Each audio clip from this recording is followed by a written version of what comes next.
ನಾನಿವತ್ತು ಡಾಕ್ಟರ್ ರಾಜ್ಕುಮಾರ್ ಅವರು ಮತ್ತು ಭಾರತಿ ಅವರು ಆ್ಯಕ್ಟ್ ಮಾಡ್ತಾ ಬಂಗಾರದ ಮನುಷ್ಯ ಅನ್ನೋ ಮೂವಿಯನ್ನು ಎಕ್ಸ್ಪ್ಲೇನ್ ಮಾಡಿದ್ದೀನಿ. 1972 ಅಲ್ಲಿ ರಿಲೀಸ್ ಆಗಿ 8.9 IMDb ರೇಟ್ ಸಿಕ್ಕಿದೆ. ಸೊ ಇದೊಂದು ಕನ್ನಡದ ಕಲ್ಟ್ ಮೂವಿ ಅಂತಲೇ ಹೇಳ್ಬೋದು. ಆ್ಯಂಡ್ ಈ ಮೂವಿ ಯಾಕೆ ಇಷ್ಟು ಮ್ಯಾಜಿಕನ್ನು ಕ್ರಿಯೇಟ್ ಮಾಡಿದೆ ನಿಮ್ಗೆ ಗೊತ್ತಾಗುತ್ತೆ ಈ ಮೂವಿಯ ಸ್ಟೋರಿ ಕೇಳಿ. ಲೆಟ್ಸ್ ಸ್ಟಾರ್ಟ್ ಈ ಒಂದು ಮೂವಿಯ ಎಕ್ಸ್ಪ್ಲನೇಷನನ್ನು. ಸ್ಟಾರ್ಟಿಂಗ್ ನಾವು ರಾಜೀವನ್ನು ಹುಡುಗ ನೋಡ್ತೀವಿ. ಅವನು ರೈಲಿಂದ ಇಳಿತಾನೆ ಆ್ಯಂಡ್ ಆ ಒಂದು ಜಾಗ ನೋಡಿ ಅವನು ತುಂಬ ಖುಷಿ ಪಡ್ತಾನೆ. ಅದು ವಿಲೇಜ್ ಆಗಿರುತ್ತೆ. ಅವನು ತುಂಬ ಜಾಸ್ತಿ ನಲಿದಾಡ್ತಾನೆ ಹೋಗ್ತಾನೆ. ಆ್ಯಂಡ್ ಈ ಟೈಮಲ್ಲಿ ಒಂದು ಸಾಂಗ್ ಪ್ಲೇ ಆಗುತ್ತೆ, ನಗು ನಗುತ್ತಾ ನಲಿ ನಲಿ ಹೇಗೆ. ಓ ಮೈ ಗಾಡ್, ಈ ಸಾಂಗ್ ಕೇಳಿ ನನಗೆ ಸೀರಿಯಸ್ಲಿ ಮೈ ಜುಮ್ ಆಯಿತು. ಈ ಸಾಂಗ್ ತುಂಬ ಜಾಸ್ತಿ ಚೆಂದ ಇದೆ. ಆ್ಯಂಡ್ ಸಾಂಗ್ ಎಲ್ಲ ಆದಮೇಲೆ ಅವನು ಅವನ ಮನೆಗೆ ಹೋಗ್ತಾನೆ. ಆ್ಯಂಡ್ ಅಲ್ಲಿ ಗೊತ್ತಾಗೋದು ಅವನಿಗೆ ಭಾವ ತೀರಿದಾರಂತ. ಅವನಿಗೆ ತುಂಬ ಜಾಸ್ತಿ ಅಳು ಬರ್ತದೆ. ಆ್ಯಂಡ್ ಅವನ ಅಕ್ಕ ಕೂಡ ತುಂಬ ಜಾಸ್ತಿ ಬಿಕ್ಕಿ ಬಿಕ್ಕಿ ಅಳ್ತಾ ಇರ್ತಾರೆ. ಅಕ್ಕನ ಹೆಸರು ಶಾರದಾಗೆ ಟೋಟಲ್ ಆಗಿ 4 ಮಕ್ಕಳು. ಅವರನ್ನು ಆ ಪರಿಸ್ಥಿತಿಯಲ್ಲಿ ನೋಡಿ ನಮ್ಮ ರಾಜೀವ್ ಅವ್ರಿಗೆ ತುಂಬ ಜಾಸ್ತಿ ಕೂಗ್ಲಿಕ್ಕೆ ಬರ್ತದೆ. ಆ್ಯಂಡ್ ತುಂಬ ಜಾಸ್ತಿ ಕೂಗ್ತಾರೆ ಕೂಡ. ಅವರ ಹತ್ರ ಕಾರ್ಯ ಮಾಡಲಿಕ್ಕೂ ಹಣ ಇರೋದಿಲ್ಲ. ಆ್ಯಂಡ್ ನಾವು ನೋಡ್ತೀವಿ ಇಲ್ಲಿ ಶಾರದಾಗೆ ಅಣ್ಣ ಇದ್ದಾರೆ. ಅವರು ಹಣ ತೆಗಿಲಿಕ್ಕೆ ಹೋಗ್ತಾರೆ. ಆ್ಯಂಡ್ ಅವರ ಹೆಂಡತಿ ಬಂದು ಹಣ ತೆಗೆಯೋದಾಗೆ ಮಾಡ್ತಾರೆ. ಲೈಕ್ ಹಣನ ಇಟ್ಕೊಂಡ್ಬಿಡ್ತಾರೆ. ಅವರು ಹೇಳ್ತಾರೆ, ನೀವು ಯಾಕೆ ಹಣ ಕೊಡಬೇಕು, ಅವರು ನೋಡ್ಕೋತಾರೆ ಹಾಗೆ ಹಿಂಗೆ ಅಂತ. ತಿಥಿಗೂ ಕೂಡ ಹಣ ಇರೋದಿಲ್ಲ. ಸಾಲ ಸೋಲ ಮಾಡಿ ತಿಥಿ ಮಾಡ್ತಾರೆ. ಇನ್ನೊಂದು ಕಡೆ ನಾವು ನೋಡ್ತೀವಿ ರಾಜೀವಪ್ಪನ. ಈ ಮೂವಿಯಲ್ಲಿ ಅವ್ರದ್ದು ಪಾತ್ರ ಏನು ಅನ್ನೋದು ನಿಮಗೆ ಮುಂದೆ ಮುಂದೆ ಗೊತ್ತಾಗುತ್ತೆ. ನಾವು ನೋಡ್ತೀವಿ ಕೇಶವ್ ಮತ್ತು ಚಕ್ರಪಾಣಿನ. ಅವರು ತುಂಬ ಜಾಸ್ತಿ ಹುಷಾರಿರ್ತಾರೆ. ಆ್ಯಂಡ್ ಮುಂದಿನ ಅವರ ವಿದ್ಯಾಭ್ಯಾಸನ ಒಳ್ಳೇದು ಮಾಡಬೇಕು ಅಂತ, ಅವರನ್ನು ಪೇಟೆಗೆ ಕಲಿಸಬೇಕು ಅಂತ ರಾಜೀವ ಹೇಳಿದಾಗ, ರಾಜೀವನ ಮತ್ತು ಶಾರದನ ಅಣ್ಣ ಏನಿರ್ತಾರೆ ಹಿಂದೆ ನಿಂತಿರ್ತಾರೆ ನೋಡಿ, ಅವರನ್ನು ಸೀದಾ ಕರ್ಕೊಂಡು ಹೋಗ್ತಾರೆ ಛಾಯಾ ಅವರು ಅಲ್ಲಿಂದ ಸೀದಾ ಕರ್ಕೊಂಡು ಹೋಗ್ತಾರೆ. ಆ್ಯಂಡ್ ಹೇಳ್ತಾರೆ, ನಾವು ಹಣ ಯಾಕೆ ಹಾಕಬೇಕು, ನಮಗೆ ಮಗಳಿದ್ದಾಳೆ ಹಾಗೆ ಹೇಗೆ ಅಂತ. ಆ ಸಮಯದಲ್ಲೂ ಕೂಡ ಅವರು ಅಲ್ಲಿ ನಿಲ್ಲೋದಿಲ್ಲ, ಸೀದಾ ಅಲ್ಲಿಂದ ಹೋಗಿಬಿಡ್ತಾರೆ. ರಾಜೀವ ಮೊದಲಿಗೆ ಈ ಅಜ್ಜನೊಟ್ಟಿಗೆ ಮಾತಾಡ್ತಾರೆ. ನಾನು ಅಜ್ಜ ಅಂತಲೇ ಹೇಳ್ತೀನಿ, ಯಾಕಂದರೆ ಇವ್ರದ್ದು ಹೆಸರು ಸೇಮ್ ಇದೆ. ಅಜ್ಜನಿಗೆ ಹೇಳ್ತಾರೆ, ನಾನು ಇಲ್ಲೇ ಇದ್ದು ನನ್ನ ಅಕ್ಕನ ಸಂಸಾರನ ಸರಿ ಮಾಡ್ತೀನಿ. 4 ಜನ ಮಕ್ಕಳಿದ್ದಾರೆ, ನನ್ನ ಅಕ್ಕ ಏನು ಅಂತ ಮಾಡ್ತಾರೆ, ಅದಕ್ಕೆ ನಾನು ಇಲ್ಲೇ ಇರ್ತೀನಿ. ಅಜ್ಜ ಹೇಳ್ತಾರೆ, ಏನು ಸಹಾಯ ಬೇಕು? ಆ್ಯಂಡ್ ಆ ಟೈಮಲ್ಲಿ ರಾಜೀವ್ ಹೇಳ್ತಾರೆ, 500 ರೂಪಾಯಿ ಬೇಕು, ಈ 500 ರೂಪಾಯಿಯಿಂದ ಕೇಶವ್ ಮತ್ತು ಚಕ್ರಪಾಣಿನ ಓದಿಸ್ಬೋದು ಅಂತ. ಆ್ಯಂಡ್ ನಾವು ನೋಡ್ತೀವಿ ಅಜ್ಜನಿಗೂ ಕೂಡ ಒಬ್ಬ ಮಗನಿದ್ದಾನೆ. ಅವನು ಪೇಟೆಯಲ್ಲಿ ಮಜಾ ಮಾಡ್ತಾ ಇದ್ದಾನೆ, ಓದ್ತಾ ಇಲ್ಲ, ಅವನು ಫುಲ್ ಮಸ್ತಿ. ಆ್ಯಂಡ್ ಇನ್ನೊಂದು ಕಡೆ ನಾವು ನೋಡ್ತೀವಿ ರಾಜೀವ್ ಅವರು ಇವರಿಬ್ಬರಿಗೂ ಕೂಡ ಹಣ ಕೊಟ್ಟಿದ್ದಾರೆ. ಆ್ಯಂಡ್ ಹಣ ಕೊಟ್ಟು ಪೇಟೆಯಲ್ಲಿ ಓದಿಸೋ ಒಂದು ಎಲ್ಲ ವ್ಯವಸ್ಥೆಯನ್ನು ಕೂಡ ಮಾಡಿದ್ದಾರೆ. ರಾಜೀವ್ ಅವರು ಮುಂದೆ ಏನು ಮಾಡಬೇಕು ಅಂತ ಯೋಚನೆ ಮಾಡ್ತಿದ್ದಾಗ ಶಾರದಾ ಅವರು ಹೇಳ್ತಾರೆ, ನಾನು ಅಣ್ಣನ ನೋಡ್ಕೊಂಬರ್ತೀನಿ ಅಂತ. ಅದಕ್ಕೆ ರಾಜೀವ್ ಹೇಳ್ತಾರೆ, ನೀನು ಹೋದರೆ ಅಲ್ಲಿ ಬೇಜಾರು ತಿನ್ಕೊಂಡೇ ಬರ್ತೀಯ, ಹೋಗಬೇಡ ಅಂತ. ಯಾಕಂದರೆ ಅವ್ರು ನಮಗೆ ಕಷ್ಟದ ಕಾಲದಲ್ಲಿ ಸಹಾಯ ಆಗಿಲ್ಲ ಅಂತ. ಶಾರದವರು ಆದರೂ ಕೂಡ ಆ ಮನೆಗೆ ಹೋಗ್ತಾರೆ. ಅಲ್ಲಿ ಒಬ್ಬಳು ಹುಡುಗಿ ಕೂಡ ಇರ್ತಾಳೆ. ಅವಳ ಹೆಸರು ನಾಗವೇಣಿ ಅಂತೆ. ಆ್ಯಂಡ್ ಅವಳು ಛಾಯನ ಮಗಳು. ಛಾಯ ರೀತಿಯೇ ಇರ್ತಾಳೆ ಅವಳ ಬಿಹೇವಿಯರ್ ಹಾಗೇ ಇರುತ್ತೆ. ನಾವು ನೋಡ್ತೀವಿ ಇಲ್ಲಿ ಛಾಯಾ ತುಂಬ ಜಾಸ್ತಿ ಅವಮಾನ ಮಾಡ್ತಾರೆ. ಆ್ಯಂಡ್ ಒಟ್ರಾಶಿ ಹೇಳೋದಾದರೆ ಭಿಕ್ಷುಕರ ಥರ ಟ್ರೀಟ್ ಕೂಡ ಮಾಡ್ತಾರೆ. ಅಲ್ಲಿಗೆ ಎಂಟ್ರಿ ಹೊಡೆಯೋದು ಅಣ್ಣನ ಮುಂದೆನೇ ಅವರು ತುಂಬ ಜಾಸ್ತಿ ವಿಚಿತ್ರವಾಗಿ ಟ್ರೀಟ್ ಮಾಡ್ತಾರೆ. ಲೈಕ್ ಅವರು ಕೈ ತೊಳಿಲಿಕ್ಕೆ ಹೊರಗೆ ಹೋಗಿರ್ತಾರೆ. ಆ್ಯಂಡ್ ಆ ಟೈಮಲ್ಲಿ ತಿನ್ನೋಕೆ ಬಂದಿದ್ದಾರೆ, 10 ರೂಪಾಯಿ ಕೊಟ್ಟು ಕಳಿಸಿ ಹಾಗೆ ಹಿಂಗೆ ಎಲ್ಲ ಹೇಳ್ತಾರೆ. ಇದನ್ನೆಲ್ಲ ಕೇಳಿ ಶಾರದವ್ರಿಗೆ ತುಂಬ ಜಾಸ್ತಿ ಬೇಜಾರಾಗುತ್ತೆ. ಸೀದಾ ಮನೆಗೆ ಹೋಗ್ತಾರೆ. ಅವರಿಗೆ ಬೇಜಾರಾಗಿದೆ ಅಂತ ನಮ್ಮ ರಾಜೀವ್ಗೆ ಅರ್ಥ ಆಗ್ತದೆ. ಹೇಳ್ತಾರೆ, ನೀನು ಟೆನ್ಷನ್ ಮಾಡ್ಕೋಬೇಡ, ಮುಂದೆ ಒಂದು ದಿನ ಅವರು ಬಂದೇ ಬರ್ತಾರೆ ನಮ್ಮನ್ನು ಹುಡ್ಕೊಂಡು ಅಂತ.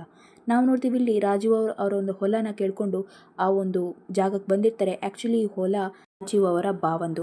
ಈ ಹೊಲದಲ್ಲಿ ಈ ವ್ಯಕ್ತಿ ಉಳುಮೆ ಮಾಡ್ತಿದ್ದಾನೆ. ಆ್ಯಂಡ್ ಇದನ್ನು ಬಿಟ್ಟು ಕೊಡ್ತಾ ಇಲ್ಲ. ಸೊ ಇಲ್ಲಿ ಎಕ್ಸ್ಪ್ಲೇನ್ ಮಾಡ್ತಾರೆ ಸ್ಟಾರ್ಟಿಂಗ್ ನಿಧಾನವಾಗಿ, ಹೊಲನ ಬಿಟ್ಕೊಡು ಹಾಗೆ ಹಿಂಗೆ ಅಂತ. ಕಂದಾಯ ಎಲ್ಲ ಕಟ್ತಿರೋದು ರಾಜೀವ್ ಅವರೇ ಆಗಿರ್ತಾರೆ.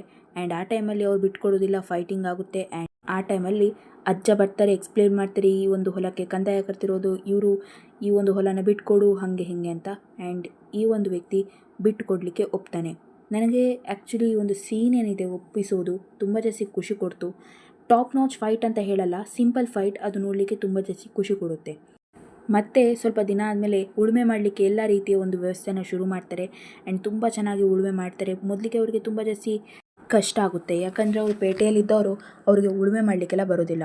ಆ್ಯಂಡ್ ಆದರೂ ಕೂಡ ಅವರು ಉಳುಮೆ ಮಾಡ್ತಾರೆ. ಯಾಕಂದರೆ ಈ ಒಂದು 2 ಎಕರೆ ಒಂದು ಜಮೀನಲ್ಲಿ ಏನು ಬೇಸಾಯ ಮಾಡ್ತಾರೆ, ಆ ಒಂದು ಬೇಸಾಯದಿಂದ ಹಣ ಏನು ಬರ್ತಿದೆ ಅದನ್ನು ಕೇಶವ್ ಮತ್ತು ಚಕ್ರಪಾಣಿನ ಓದಿಸಬೇಕು, ಹಾಗೆ ಮನೆಗೆ ಸಾಮಾನೆಲ್ಲ ತರಬೇಕು. ಅದೆಲ್ಲ ಯೋಚನೆ ಮಾಡಿಕೊಂಡು ಅವ್ರಿಗೆ ನೋವಾದರೂ ಕೂಡ ಉಳುಮೆ ಮಾಡ್ತಾರೆ. ನಾವು ನೋಡ್ತೀವಿ ಅವರ ಕೈಯಲ್ಲಿ ತುಂಬ ಜಾಸ್ತಿ ಗಾಯ ಆಗಿರುತ್ತೆ.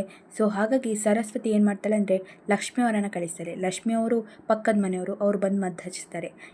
ಆಮೇಲೆ ಒಂದು ಸಾಂಗ್ ಬರುತ್ತೆ, ಬಾಳ ಬಂಗಾರ ನೀನು ನನ್ನ ನನ್ನ ನಾನ ನಿನ್ನ ಕೈಯಾಡೋ ಗೊಂಬೆ ನಾನಯ್ಯ. ಓ ಮೈ ಗಾಡ್, ಆ ಸಾಂಗ್ ಕೇಳಿ ನಾನು ನಲ್ದಿದ್ದೀನಿ ಗೈಸ್. ಕೇಶವ ಮತ್ತು ಚಕ್ರಪಾಣಿ ಓದ್ತಾ ಇರ್ತಾರೆ, ಅವರಿಗೆ ಹಣ ಕೂಡ ಕಳಿಸ್ತಾರೆ. ಆ್ಯಂಡ್ ಯಾರು ಪೋಸ್ಟ್ ಮ್ಯಾನ್ ಕಳಿಸ್ತಾರೆ ನೋಡಿ, ಅವರನ್ನು ಕೂಡ ಓದಿಸ್ತಾ ಇರ್ತಾರೆ ನಮ್ಮ ರಾಜೀವ್ ಅವರು. ಒಟ್ಟರೆ ಹೇಳಬೇಕಾದ್ರೆ ಬಂಗಾರದ ಮನುಷ್ಯ ಅಂತಲೇ ಹೇಳ್ಬೋದು. ಇಲ್ಲಿ ಇವರು ಮಾತಾಡ್ತಿರ್ತಾರೆ, ನಾನು ನೇಲಗುಡ್ಡದಲ್ಲಿರೋ 25 ಎಕರೆ ಜಮೀನನ್ನು ಲೆವೆಲ್ ಮಾಡಿ ಅಲ್ಲಿ ಬೇಸಾಯ ಮಾಡಲಿಕ್ಕಿದ್ದೀನಿ. ಆ ಒಂದು ವಿಷಯ ಕೇಳಿ ಮೊದಲಿಗೆ ರಾಜೀವಪ್ಪ ಅವರಿಗೆ ತುಂಬ ಜಾಸ್ತಿ ಶಾಕ್ ಆಗುತ್ತೆ. ಬಟ್ ಅವರು ಓಕೆ ಅಂತಾರೆ. ಆ್ಯಂಡ್ ಪುನಃ ಅಲ್ಲಿ ನಾವು ನೋಡ್ತೀವಿ ಟ್ರ್ಯಾಕ್ಟರ್ ಎಲ್ಲ ಬರ್ತದೆ ಬಾಂಬ್ ಬ್ಲಾಸ್ಟ್ ಮಾಡುವಂಥದ್ದು. ಆ್ಯಂಡ್ ಆ ಟೈಮಲ್ಲೂ ಕೂಡ ಈ ಒಂದು ಸೀನೆಲ್ಲ ಮಾಡಿದ್ದಾರೆ ನೋಡಿ, ಹ್ಯಾಟ್ಸಪ್ ಅಂತಲೇ ಹೇಳ್ಬೋದು. ಆ್ಯಂಡ್ ಅಲ್ಲಿ ಕೂಡ ಒಂದು ಬೇಸಾಯ ಮಾಡಲಿಕ್ಕೆ ಶುರು ಮಾಡ್ತಾರೆ. ಈ ಒಂದು ಟೈಮಲ್ಲಿ ಸಾಂಗ್ ಬರ್ತದೆ, ಆಗದು ಎಂದು ಕೈ ಕಟ್ಟಿ ಕುಡಿತಾರೆ. ಓ ಮೈ ಗಾಡ್, ಈ ಸಾಂಗ್ ತುಂಬ ಜನಕ್ಕೆ ಮೋಟಿವೇಟ್ ಮಾಡ್ತದೆ ಖಂಡಿತ.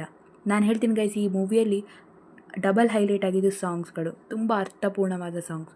ನಾವು ನೋಡ್ತೀವಿ ಇವರು ತುಂಬ ಜಾಸ್ತಿ ಹಣನ ಮಾಡಿರ್ತಾರೆ. ಒಟ್ಟರೆ ಹೇಳೋದಾದರೆ ಇವತ್ತೊಂದು ಬೇಸಾಯ ಏನಿದೆ ಅದು ಕೂಡ ತುಂಬ ಚೆನ್ನಾಗಿ ಹೋಗಿರ್ತದೆ. ಆ್ಯಂಡ್ ಎಲ್ರಿಗೂ ಕೂಡ ತುಂಬ ಜಾಸ್ತಿ ಖುಷಿ ಇರುತ್ತೆ.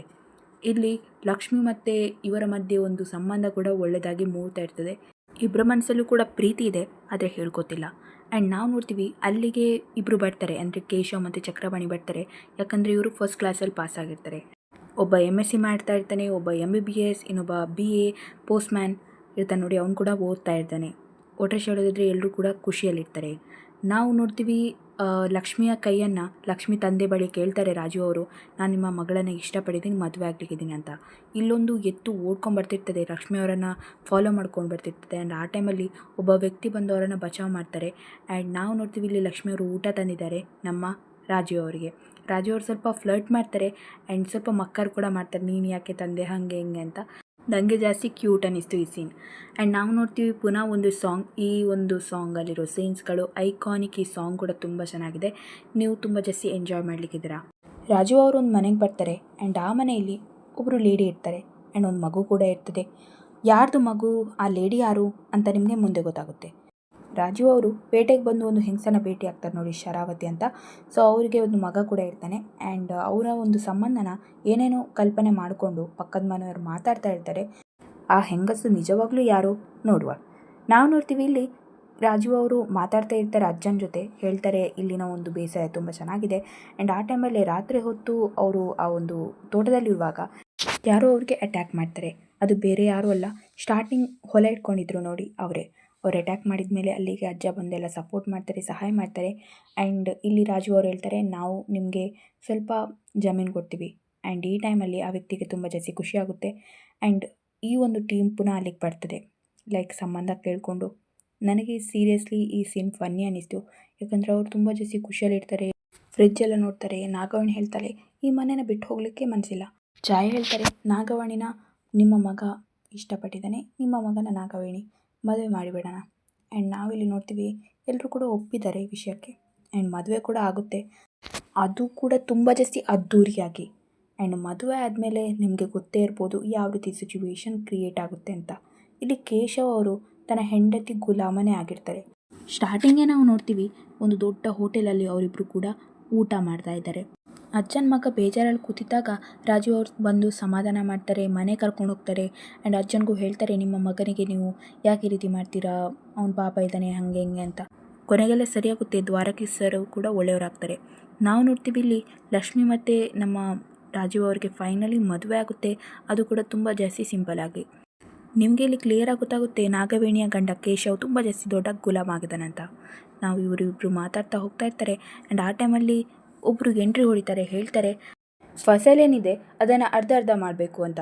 ಆ್ಯಂಡ್ ನಮ್ಮ ರಾಜು ಅವರು ಹೇಳ್ತಾರೆ ಆಯಿತು ಎಲ್ಲ ರೆಡಿ ಮಾಡ್ಕೊಳ್ಳಿ ಅಂತ. ತುಂಬಾ ಅದ್ಧೂರಿಯಾಗಿ ರೆಡಿ ಮಾಡಿರ್ತಾರೆ. ಅಲ್ಲಿ ನಾವು ಒಂದು ಸಾಂಗನ್ನು ನೋಡ್ತೀವಿ, ಆ ಸಾಂಗ್ ಕೂಡ ತುಂಬಾ ಜಾಸ್ತಿ ಚೆನ್ನಾಗಿದೆ. ಓಲ್ಡ್ ಮೂವೀಸ್ನ ಮಾತೇ ಒಂದು ಬೇರೆ ಗೈಸ್. ಕೇಶವ್ ಅವ್ರು ಹೇಳ್ತಾರೆ, ತುಂಬ ಜಾಸ್ತಿ ಸಾಲ ಮಾಡ್ತಾ ಇದೆಯಾ, ನನಗೆ ಈ ಒಂದು ನಿನ್ನ ಸಾಲನೇ ಕ್ಲಿಯರ್ ಮಾಡಲಿಕ್ಕೆ ಆಗ್ತಾಯಿಲ್ಲ. ಆ್ಯಂಡ್ ಅಲ್ಲಿಗೆ ಒಬ್ಬರು ವ್ಯಕ್ತಿ ಬರ್ತಾರೆ, ನಿಮಗೆ ಗೊತ್ತೇ ಇರ್ಬೋದು, ಸ್ಟಾರ್ಟಿಂಗ್ ತಪ್ಪು ಎನ್ಕೊಂಡಿರ್ತಾರೆ ನೋಡಿ ರಾಜು ಅವ್ರು ಮತ್ತು ಶರಾವತಿಯ ಸಂಬಂಧನ. ಆ ಒಂದು ವ್ಯಕ್ತಿ ಬಂದು ಏನೋ ಹೇಳೋದು ಆ್ಯಂಡ್ ಕೇಶವ್ ಅವ್ರು ಬಂದು ಶರಾವತಿ ಜೊತೆ ಮಾತಾಡೋದು. ಆ್ಯಂಡ್ ಅಲ್ಲಿ ಒಂದು ಫೋಟೋ ನೋಡಿದ ಮೇಲೆ ಕೇಶವ್ ಅವ್ರು ಅನ್ಕೋತಾರೆ ಶರಾವತಿ ಮತ್ತು ನಮ್ಮ ರಾಜು ಅವ್ರ ಮಧ್ಯದಲ್ಲಿ ಸಂಬಂಧ ಇದೆ ಅಂತ. ಸೊ ಹಾಗಾಗಿ ಮನೆಗೆ ಬಂದು ಮೊದಲು ಶಾರದಾ ಅವ್ರಿಗೆ ಬೈಲಿಕ್ಕೆ ಶುರು ಮಾಡ್ತಾನೆ. ಆಮೇಲೆ ಲಕ್ಷ್ಮಿ ಅವ್ರ ಹತ್ರ ಹೇಳ್ತಾನೆ ನಿಮ್ಮ ಗಂಡನಿಂದನೇ ಅವನಿಗೆ ಸಂಬಂಧ ಇದೆ ಅಂತ. ಆ ಟೈಮಲ್ಲಿ ಶಾರದವರು ಅವನನ್ನು ಕೆಪ್ಪೆಗೆ ಹೊಡೆದು ಅಲ್ಲಿಂದ ಕಳಿಸ್ಬಿಡ್ತಾರೆ. ಆ್ಯಂಡ್ ಲಕ್ಷ್ಮಿ ಅವ್ರಿಗೆ ಹೇಳ್ತಾರೆ ನೀನು ತಪ್ಪು ತಿಳ್ಕೊಬೇಡ, ನನ್ನ ತಮ್ಮ ಆ ಥರದವನಲ್ಲ ಅಂತ. ಲಕ್ಷ್ಮಿ ಅವ್ರು ಹೇಳ್ತಾರೆ ನಾನು ನಿಮ್ಮ ಮಗನನ್ನು ನಂಬಿದ್ದೀನಿ ಪೂರ್ತಿಯಾಗಿ. ನಾವು ನೋಡ್ತೀವಿ ರಾಜು ಅವರನ್ನು ಭೇಟಿಯಾಗಬೇಕು ಅಂತ ಬರ್ತಾ ಇರುವಾಗ ಒಂದು ಗೂಳಿ ಶಾರದವರನ್ನು ನಟಿಸ್ಕೊಂಬರ್ತದೆ. ಆ ಗೂಳಿಯಿಂದ ಬಚಾವ್ ಮಾಡಲಿಕ್ಕೋಸ್ಕರ ರಾಜು ಅವರು ಕೂಡ ಆ ಗೂಳಿ ಜೊತೆ ಫೈಟ್ ಮಾಡ್ತಾ ಇರ್ತಾರೆ. ಆ್ಯಂಡ್ ಇನ್ನೊಂದು ಕಡೆ ನಾವು ನೋಡ್ತೀವಿ ಕಾಲು ಜಾರಿ ಇವರು ನೀರಿಗೆ ಬಿದ್ದುಬಿಡ್ತಾರೆ ಆ್ಯಂಡ್ ಅಲ್ಲೇ ಅವ್ರು ತೀರ್ಕೊಂಬಿಡ್ತಾರೆ. ನನಗೆ ಈ ಸೀನ್ ತುಂಬ ಜಾಸ್ತಿ ಬೇಜಾರು ಅನ್ನಿಸ್ತು. ಯಾಕಂದರೆ ರಾಜು ಅವರು ಹ್ಯಾಪಿನೆಸ್ ಡಿಸರ್ವ್ ಮಾಡ್ತಿದ್ರು. ಯಾಕೆ ಆಯಿತು ಅಂತ ನಾನು ಮೂವಿ ನೋಡ್ತಿದ್ದಾಗ ಪ್ರಶ್ನೆ ಮಾಡ್ಕೋತಾ ಇದ್ದೆ. ನಾವು ನೋಡ್ತೀವಿ ಎಲ್ಲರೂ ಕೂಡ ತುಂಬ ಜಾಸ್ತಿ ಸ್ಯಾಡ್ ಇದ್ದಾರೆ. ಆ್ಯಂಡ್ ಊಟ ಮಾಡಲಿಕ್ಕೆ ಒಂದು ಕೈ ತುತ್ತಿಡುವಾಗ ಅಲ್ಲಿಗೆ ಕೇಶವ್ ಬರ್ತಾನೆ. ಕೇಶವ್ ಬಂದು ಮರ್ಯಾದೆಯೆಲ್ಲ ತೆಗಿತಾನೆ ನಮ್ಮ ರಾಜು ಅವ್ರದ್ದು. ಆ್ಯಂಡ್ ಹೇಳ್ತಾನೆ ನಿಮ್ಮ ತಮ್ಮ ಯಾಕಿದ್ದಾನೆ ಗೊತ್ತುಂಟ, ಇಲ್ಲಿ ಈ ಒಂದು ಆಸ್ತಿನ ಪಡೀಲಿಕ್ಕೋಸ್ಕರ ಅಷ್ಟೇ. ರಾಜು ಅವ್ರಿಗೆ ತುಂಬ ಜಾಸ್ತಿ ಬೇಜಾರಾಗುತ್ತೆ. ಆ್ಯಂಡ್ ಅವರು ಚಪ್ಪಲಿ ಕೂಡ ಹಾಕಲ್ಲ, ಅಲ್ಲಿಂದ ಸೀದಾ ಹೋಗಿಬಿಡ್ತಾರೆ. ಆ್ಯಂಡ್ ನನಗೆ ಈ ಒಂದು ಸೀನ್ ತುಂಬ ಜಾಸ್ತಿ ಸ್ಯಾಡ್ ಅನ್ನಿಸ್ತು. ಯಾಕಂದರೆ ಅವರು ಹೋಗಿ ಮೊದಲಿಗೆ ಭೂಮಿ ತಾಯಿಯನ್ನು ಸ್ಪರ್ಶ ಮಾಡ್ತಾರೆ, ತುಂಬ ಜಾಸ್ತಿ ಅಳ್ತಾರೆ. ಯಾಕಂದರೆ ಈಗ ಅವರಿಗೆ ಯಾರೂ ಇಲ್ಲ. ಆ್ಯಂಡ್ ಅಲ್ಲಿಂದ ಅವ್ರು ಸೀದಾ ಹೋಗಿಬಿಡ್ತಾರೆ. ನಾವು ನೋಡ್ತೀವಿ ಇಲ್ಲಿ ಈ ಒಂದು ಮೂವಿಯ ಕ್ಲೈಮ್ಯಾಕ್ಸ್ ಸೀನನ್ನು. ಈ ಒಂದು ಕ್ಲೈಮ್ಯಾಕ್ಸಲ್ಲಿ ನಾವು ನೋಡ್ತೀವಿ ಶರಾವತಿ ಏನಿದ್ದಾರೆ ಅವರು ಬಂದುಬಿಟ್ಟು ಕೇಶವ್ನ ತಂದೆ ಇರ್ತಾರೆ ನೋಡಿ, ಫಸ್ಟಿಗೆ ತೀರಿರ್ತಾರೆ, ಅವರದು ಫಸ್ಟ್ ಮಗಳಂತೆ. ಅಂದರೆ ಕೇಶವ್ ಅವರ ಅಕ್ಕ ಬೀಳ್ತಾರೆ. ಶರಾವತಿ ಹೇಳ್ತಾರೆ ಈ ವಿಷಯನ ಯಾರಿಗೂ ಹೇಳಲಿಕ್ಕೆ ಬಿಡಲಿಲ್ಲ ರಾಜೀವ್ ಅವರು. ಇಷ್ಟು ದಿನ ಅವ್ರು ನನಗೆ ಊಟ ಕೊಡ್ತಾಯಿದ್ರು. ಆ್ಯಂಡ್ ಎಲ್ಲರೂ ಕೂಡ ವಿಷಯ ಮುಂದೆ ಬಂದುಬಿಡ್ತದೆ. ಆ್ಯಂಡ್ ಆ ಟೈಮಲ್ಲಿ ಕೇಶವ್ ಅವರು ತುಂಬ ಜಾಸ್ತಿ ಬೇಜಾರಲ್ಲಿರ್ತಾರೆ. ಆ್ಯಂಡ್ ಹುಡುಕಬೇಕು ಅಂತ ಎಲ್ಲರೂ ಕೂಡ ಡಿಸೈಡ್ ಮಾಡ್ತಾರೆ. ಅಜ್ಜ ಕೂಡ ಹೇಳ್ತಾ ಇರ್ತಾರೆ ರಾಜೀವ್ ಅವರ ಫೋಟೋ ನೋಡಿ, ಎಲ್ಲಿದೆಯಾ ರಾಜೀವ, ಎಲ್ಲಿದೆಯಾ, ಇಲ್ಲಿಗೆ ಬಾ ಬಾ ಬಾ ಅಂತ. ಸೊ ನಾವು ನೋಡ್ತೀವಿ ಒಂದು ಡೀಪ್ ಆಗಿರೋ ಒಂದು ಇಮೋಷನನ್ನು ಇಲ್ಲಿ. ಆ್ಯಂಡ್ ಆಮೇಲೆ ಫೈನಲ್ ಸೀನಲ್ಲಿ ನಾವು ಒಂದು ಸಿಚುವೇಶನ್ ನೋಡ್ತೀವಿ, ಅದರಲ್ಲಿ ನಡ್ಕೊಂಡು ಹೋಗ್ತಾ ಇರ್ತಾರೆ ರಾಜೀವ್ ಅವರು. ಇಲ್ಲಿಗೆ ಈ ಮೂವಿ ಮುಗೀತದೆ.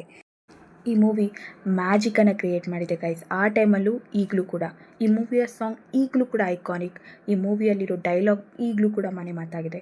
ಓಕೆ, ಈ ಮೂವಿಯಲ್ಲಿ ನನಗೆ ಆ ಥರದ್ದು ಏನು ಇಷ್ಟ ಆಯಿತು ಅಂದರೆ, ಇದು ಒಂಥರ ಬೋರಿಂಗ್ ಸ್ಟೋರಿ ಅಲ್ಲ. ಲೈಕ್ ನೀವು ಫಸ್ಟ್ ಸೀನಿಂದ ಲಾಸ್ಟ್ ಸೀನ್ವರೆಗೆ ಮೂವಿ ನೋಡ್ತೀರಾ. ಆ್ಯಂಡ್ ಈ ಮೂವಿ ಹೇಳ್ತೀನಿ ಗೈಸ್ 3 ಗಂಟೆ ಮೂವಿ. ನಿಮಗೆ ಆ ಥರ ಫೀಲೇ ಆಗಲ್ಲ ನಾವು 3 ಗಂಟೆ ಮೂವಿ ನೋಡ್ತಾ ಇದ್ವಿ ಅಂತ, ಅಷ್ಟು ಚೆನ್ನಾಗಿದೆ. ಈ ಮೂವಿಯ ಕ್ಲೈಮ್ಯಾಕ್ಸ್ ಎಷ್ಟು ಡಿಫ್ರೆಂಟ್ ಇದೆ ಅಂದರೆ, ಸ್ಟಾರ್ಟಿಂಗ್ ನೋಡಿ ಕ್ಲೈಮ್ಯಾಕ್ಸ್ ನೋಡಿ ತುಂಬ ಜಾಸ್ತಿ different. Anyways guys, I hope ನಿಮಗೆ ಈ ಒಂದು ವಿಡಿಯೋ ಇಷ್ಟ ಆಗಿರ್ಬೋದು. ಇನ್ನು ಮುಂದೆ ಈ ಚಾನಲಲ್ಲಿ ಓಲ್ಡ್ ಮೂವೀಸ್ದ ಎಕ್ಸ್ಪ್ಲನೇಷನ್ ಬರುತ್ತೆ. ಲೇಟೆಸ್ಟ್ ಮೂವಿ ಕೂಡ ಮಿಡಲಲ್ಲಿ ಹಾಕ್ತಾ ಇರ್ತೀನಿ. ಬಟ್ ಓಲ್ಡ್ ಮೂವೀಸ್ ಯಾವಾಗಲೂ ಕೂಡ ಡಿಫ್ರೆಂಟಾಗಿ ಹಿಟ್ಟಾಗುತ್ತೆ ಗೈಸ್. ಈ ಮೂವಿಯ ಸ್ಟೋರಿ ಆ ರೀತಿ ಇದೆ. ಈ ಮೂವಿ ಅಂತಲ್ಲ, ಓಲ್ಡ್ ಮೂವೀಸಲ್ಲಿ ಏನೋ ಮ್ಯಾಜಿಕ್ ಇದೆ. ನಿಮಗೆ ಮುಂದೆ ಗೊತ್ತಾಗುತ್ತೆ ನಾನು ಎಕ್ಸ್ಪ್ಲೇನ್ ಮಾಡುವಂತಹ ಮೂವೀಸ್ನ ಒಂದು ಲಿಸ್ಟ್ ನೋಡಿದಾಗ. Thank you.